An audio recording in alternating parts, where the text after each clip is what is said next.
আজকে দেখানো যাক কি কি রান্না করেছি। আমাদের অনেক কিছু রান্না হয়ে গেছে আজকে। তাও আবার রান্না করতে করতে আবার গেছিলাম স্কুলে, গেছিলাম একটু।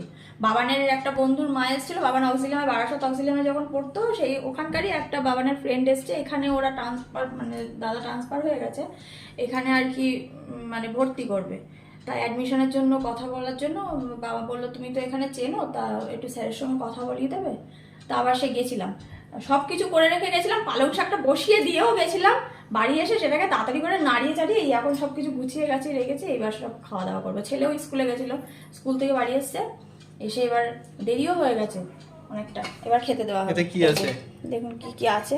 এটা হচ্ছে ফুলকপির তরকারি, কিন্তু আমাদের কিন্তু আবার আগেই বলে দিই, আমাদের কিন্তু এখন সাদা রঙের হচ্ছে তরকারি, সব সাদা সাদা তরকারি। সেটাও বল কেন? হলুদ ছাড়া। কারণ হচ্ছে তাও ছেলে একবার বলেছে মা তোমার কাছে ফুড কালার আছে, তুমি ফুড কালার দাও। আর আমি বলছি না। কেন? কারণ হচ্ছে আমার জ্যাঠা শ্বশুর মারা গেছে,